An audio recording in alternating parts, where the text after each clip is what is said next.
Tenemos la oportunidad de conversar con el presidente del INS de Nicaragua y estamos muy agradecidos. Muchas gracias, doctor López, por permitirnos esta ocasión de hablar acerca del INS. Presidente, cuando el Frente Sandinista ganó las elecciones en el 2007, ¿qué fue lo que ustedes encontraron en el INS? En los gobiernos neoliberales hubo un intento de privatización del sistema de pensiones que estaba diseñado por lo que yo le llamo los capitalistas mentirosos, que estaban prometiéndole a los trabajadores que con un ahorro mínimo iban a tener pensiones fabulosas en el futuro.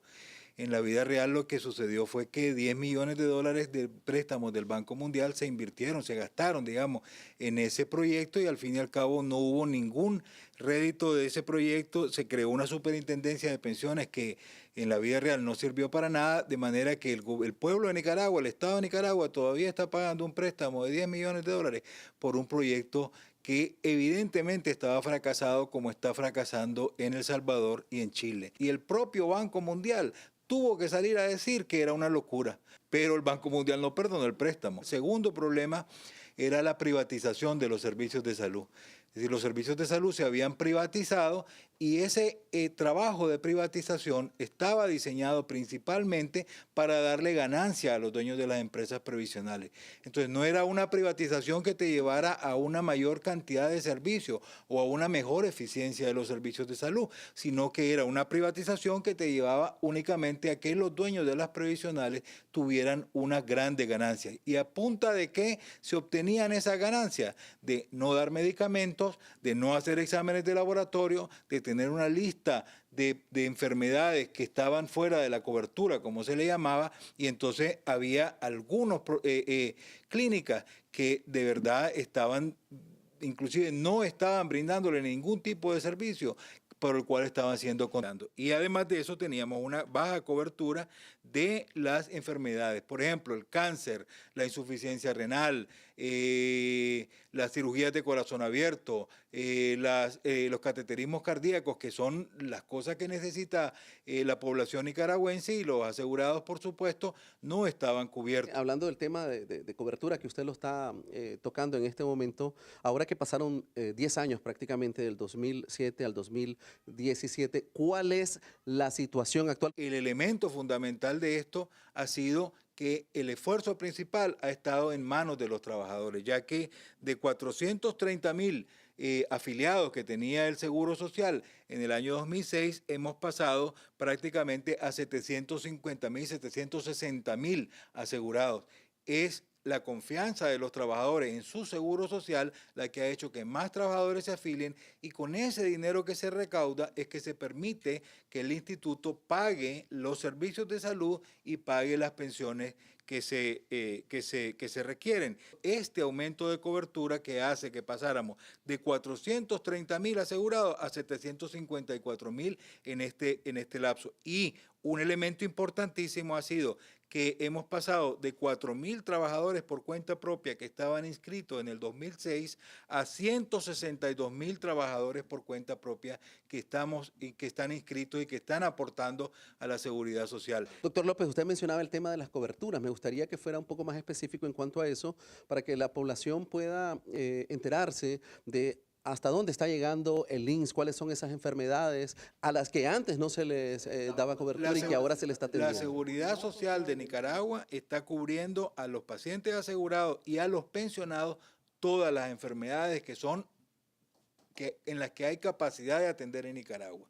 Entonces, ya la lista de medicamentos, la lista de enfermedades se eliminó del contrato que tenemos con las provisionales, de manera que lo que tenemos es un contrato con estas provisionales donde ellos están obligados a dar servicios de consulta externa, de hospitalización, medicamentos para cualquier enfermedad que la persona requiera. Hay una lista de medicamentos que nosotros les exigimos que ellos tengan disponibles para la población, pero por ejemplo en los casos de medicamentos de más alto costo, como los medicamentos para cáncer, para lupus, para insuficiencia renal y otros medicamentos de alto costo, en esos casos las previsionales solicitan el medicamento al INSS y nosotros garantizamos que el paciente pueda recibir cualquier tratamiento, sea antibiótico de alto costo, que garantizamos para aquellos casos que son, digamos, menos frecuentes. ¿Cuáles son los desafíos para el próximo decenio? Aumentar la cobertura. Nosotros tenemos que llegar a tener más asegurados, más afiliados, porque como lo hemos explicado en varias ocasiones, el sistema de salud de Nicaragua es un sistema solidario en el que los trabajadores del día de hoy, los trabajadores que cotizaron este mes, con esos recursos que aportan los trabajadores, se financian las pensiones de este mes, las pensiones del día de hoy y de igual manera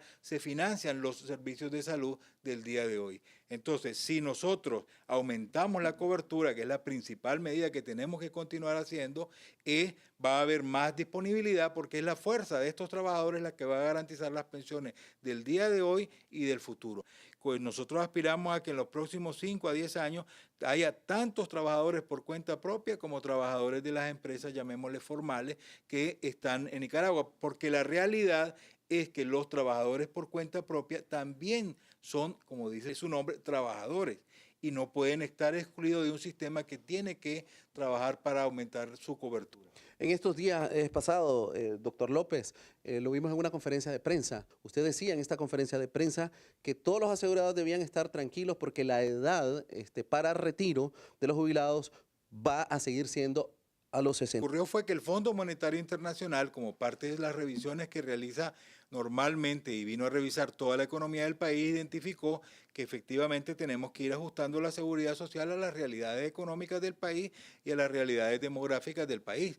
Pero, y a raíz de esa declaración que hacen estos señores, que evidentemente hacen una serie dan una serie de opiniones que tienen que ver con los conocimientos o las realidades que ellos tienen. Unos de ellos son de Sudáfrica, otros son de España, otros son de China y cada cual, pues lógicamente, recomienda en base a lo que va conociendo de sus propios sistemas. Entonces, su recomendación en ese momento, una de las opiniones que ellos emitieron en ese momento, es que había que valorar la posibilidad de cambiar la edad de jubilación y las semanas de cotización.